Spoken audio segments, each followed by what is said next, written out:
नमस्कार, capital TV का खास शो राहुल का अग्निपथ देख रहे हैं आप। मैं हूं आपके साथ पूजा।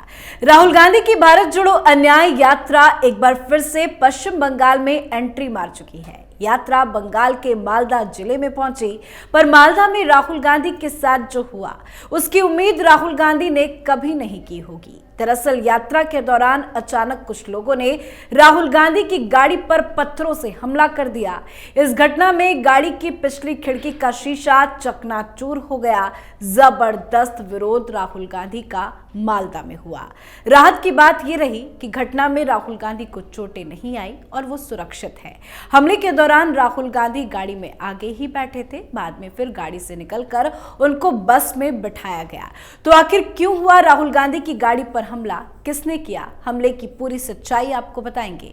मेरे साथ जुड़े हैं कैपिटल टीवी के एग्जीक्यूटिव एडिटर राजीव जी। सर, आपका बहुत बहुत स्वागत है। धन्यवाद। राहुल गांधी की गाड़ी पर जो ये हमला हुआ है, ये किसने किया है और आखिर क्यों किया? देखिए, हमला जो हुआ है उस पर पहले कांग्रेस को ये सोचना चाहिए कि आपसी सामंजस्य है कि नहीं।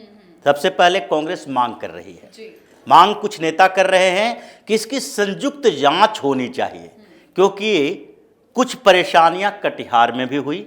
उसके बाद पश्चिम बंगाल में जब राहुल की यात्रा एंट्री की तो मालदा में बड़ी घटना हुई। अब कांग्रेस के कन्फ्यूजन को समझिए। राहुल गांधी ने अब तक कुछ नहीं बोला। राहुल गांधी ने नहीं कहा कि मेरे काफिले पर हमला हुआ।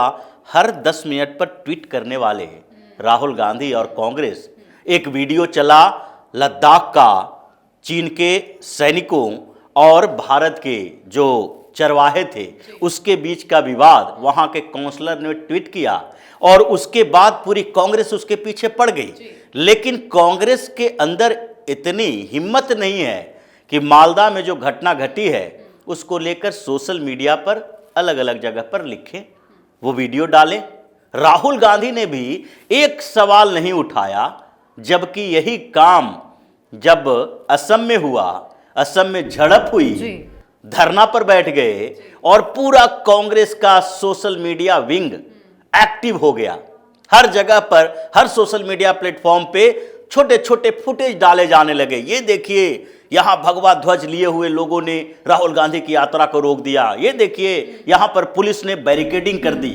क्या ऐसी जानकारी कांग्रेसियों ने सोशल मीडिया पर मालदा की घटना को दी? सवाल यही है, क्योंकि जो तस्वीरें गाड़ी की आई है जिसका शीशा पीछे बुरी तरीके से टूट गया है, शीशा चकनाचूर हो गया है, अगर गलती से भी राहुल गांधी पर लग जाता तो उनका सर भी फूट सकता था। इस पर कांग्रेस पार्टी और राहुल गांधी क्यों चुप है? क्योंकि राहुल गांधी जो शीर्ष नेतृत्व है और जो दिल्ली में बैठे हुए नेता हैं, उनको अभी भी लगता है ममता बनर्जी के साथ गठबंधन हो सकता है।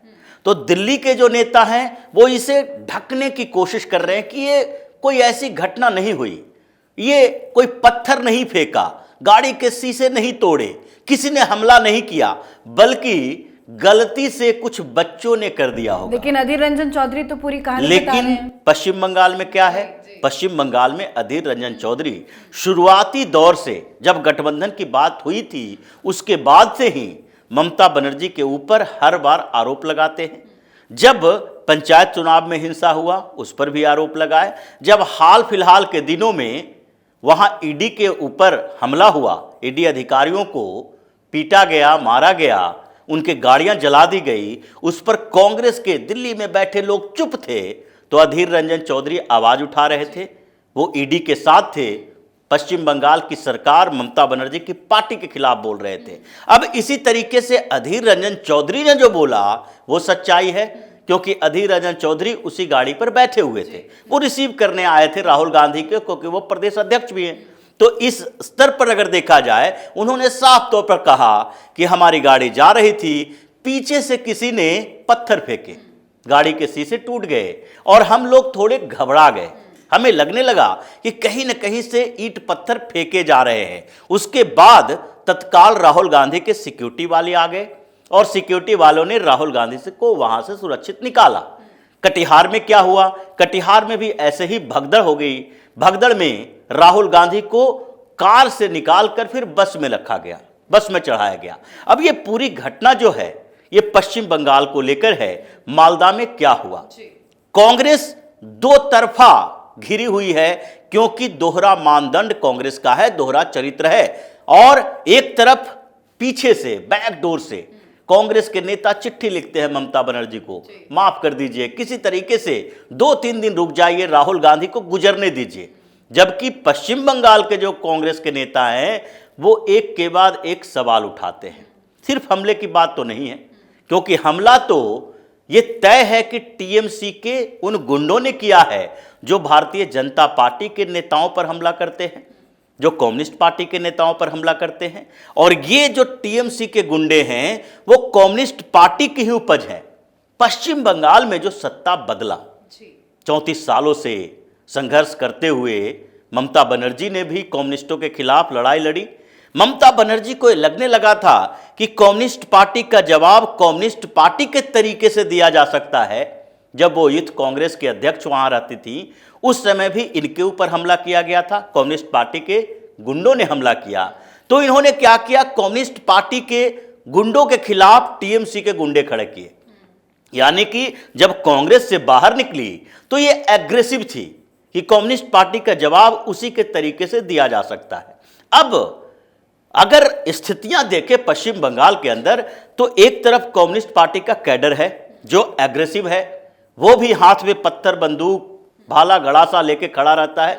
दूसरी तरफ टीएमसी के कार्यकर्ता है, नेता है, वो भी उसी अंदाज में रहता है, इनको हिंसा से जवाब देना है।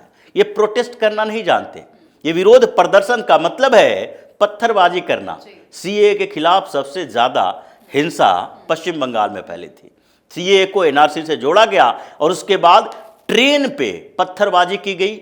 ये एग्रेसिवनेस कहां से आई? ये जो एग्रेसिवनेस है ये ममता बनर्जी का दिया हुआ है। और इसलिए अधीर रंजन चौधरी ने कहा कि ये हमला जो किया गया है ये ममता बनर्जी के उन्हीं लोगों द्वारा किया गया है जिन लोगों ने कूच बिहार में भारत जोड़ो यात्रा के पोस्टर फाड़े थे, जिन लोगों ने कूच बिहार में जब असम से पश्चिम बंगाल राहुल गांधी एंट्री किए थे उस समय भी तो यही स्थिति हुई थी। उस समय भी विरोध में नारेबाजी की गई थी, पत्थरबाजी की गई थी, पोस्टर फाड़े गए थे, बैनर उतारे गए थे और साथ में मंच भी तुड़वा दिया गया था। फिर से बिहार चले आए, बिहार से बंगाल जा रहे हैं, तो शुरुआत ही, आगाज ही ऐसा खराब हुआ है तो अंत तो और भी खराब होगा। ये राहुल गांधी के लिए एक सीख है। कल भी मुर्शिदाबाद जाएंगे, कल का दिन भी भारी होगा। लेकिन मुर्शिदाबाद जाने से पहले एक और विवाद आ गया। जब ये कांग्रेस के नेतृत्व के दिल्ली बैठे लोग कह रहे हैं कि ममता बनर्जी तो सहयोग करना चाहती है, ये सहयोग इसी लेवल पर है कि जहां पर इनको रुकना है जिस स्टेडियम में, उसका परमिशन ही नहीं मिला। और कांग्रेस के नेता ये कह रहे हैं पश्चिम बंगाल के कि ममता बनर्जी ने एक बड़ी साजिश की। उन्होंने अपने अधिकारियों को अलग अलग जगह पर प्रोग्राम के नाम पर सारे गेस्ट हाउस बुक करवा दिए, स्टेडियम में कोई ना कोई प्रोग्राम रख दिया, स्कूल कॉलेज में परमिशन दी नहीं जा सकती। तो राहुल गांधी जिस रास्ते से यात्रा लेकर जा रहे हैं वहां कोई भी जो जगह सरकार का है, सरकारी आवास है, गेस्ट हाउस है, स्टेडियम है, उनमें कहीं भी जगह ही खाली नहीं है, वैकेंट नहीं है, तो फिर आपको परमिशन वहां पर रुकने की कैसे दी जाएगी? लेकिन सवाल तो यही है कि अगर एक जगह पर असम में राहुल गांधी को परमिशन नहीं दी गई इस बात के कि यहां पर आप कॉलेज के मैदान में रुक नहीं सकते, टेंट नहीं लगा सकते, तो इस पर इतना बड़ा हंगामा हो गया। लेकिन ममता बनर्जी हर जगह पर, कूच बिहार में नहीं दिया, उसके बाद सिलीगुड़ी में रैली का परमिशन नहीं दी, मालदा के बाद मुर्शिदाबाद में रुकने का परमिशन नहीं है, फिर भी ये लोग चुप हैं। क्यों? क्योंकि इन्हें डर लगता है। नीतीश कुमार चले गए, ममता बनर्जी अकेले चुनाव लड़ने की बात तो कह रही है, लेकिन फिर भी ये कह रही है कि हम अभी भी इंडी अलायंस में हैं, हम साथ हैं, हम खिलाफ नहीं हैं। मतलब परसेप्शन कम से कम ये बना रहे कि ममता बनर्जी हमारे साथ हैं। लेकिन दूसरी तरफ साथ होने का क्या मतलब होता है? इज्जत बचाएंगे या जान बचाएंगे पहले? ये दोनों बचाने की कठिनाई हो गई है, क्योंकि पश्चिम बंगाल में ममता बनर्जी को लगता है कि ये कांग्रेस हमारा ही वोट लेने जा रही है।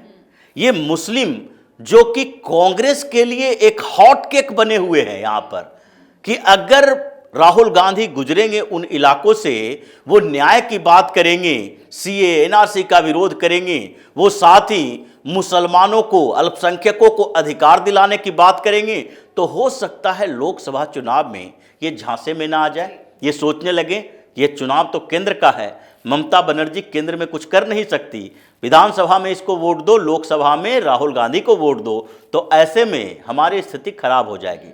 इसलिए ममता बनर्जी चाहती हैं इतना प्रताड़ित करो कि कुछ दिन में ही राहुल गांधी छोड़कर चले जाए बंगाल को। लेकिन ये शुरुआत है, पश्चिम बंगाल में इसे शुरुआत कहा जा सकता है। ममता बनर्जी अकेले चुनाव लड़ने के लिए बोल चुकी है और इसके बाद चुनाव अब कम्युनिस्ट पार्टी और कांग्रेस का अलायंस होगा। ममता बनर्जी की पार्टी टीएमसी रहेगी और उधर भारतीय जनता पार्टी रहेगी। ऐसे में जो एटीट्यूड और जो तरीके ममता बनर्जी के कार्यकर्ता, जिसको गुंडा कहा जा सकता है, वो दिखा रहे हैं, ये तो दिख रहा है कि ये जो मोदी विरोधी गुट वहां पर है आपस में खूनी जंग की तैयारी कर रहा है। राहुल गांधी निकल जाएंगे तो क्या कांग्रेस के जो कार्यकर्ता नेता राहुल गांधी के साथ रैली में गए हैं उसके खिलाफ बदले की भावना से ग्रसित नहीं रहेगा टीएमसी वाला? क्योंकि टीएमसी के नेता कार्यकर्ता ये जब चुनाव के बाद, जो पिछले दिनों हुआ था, चुनाव के बाद हिंसा हुई, कई घर को जलाया गया, जिसने टीएमसी को वोट नहीं दिया उसे मारा पीटा गया, ह्यूमन राइट्स के जो टीम गई उस पर भी हमला किया गया। ये जो पोस्ट पोल वायलेंस हुए थे पश्चिम बंगाल के अंदर, उसमें हजारों लोग घर छोड़कर उड़ीसा और झारखंड शिफ्ट हो गए। तो ये कांग्रेस के खिलाफ अब इसने ऐलान कर दिया है कि अब कांग्रेस के कार्यकर्ता नेताओं को पीटो, भगाओ, क्योंकि अगर कांग्रेस चुनाव लड़ती है पश्चिम बंगाल में तो ममता बनर्जी को नुकसान होगा और इसलिए ममता बनर्जी ये बर्दाश्त कर नहीं सकती। बिल्कुल सर, बहुत बहुत धन्यवाद समझाने धन्यवाद। के लिए। तो भारत जोड़ो अन्याय यात्रा का 16वां दिन रहा, जिसके तहत यात्रा पश्चिम बंगाल पहुंची। इससे पहले यात्रा 2 दिन 29 और 30 जनवरी को बिहार में रुकी हुई थी। आज 31 जनवरी को मालदा में रुकने के बाद यात्रा कल 1 फरवरी को मुर्शिदाबाद पहुंचेगी। पर मालदा में जबरदस्त विरोध हुआ, गाड़ी पर हमला हुआ, जिससे बाल बाल बच गए हैं राहुल गांधी। इस पर आप अपनी राय कमेंट कर लिखें। देखते रहिए कैपिटल टीवी। नमस्कार।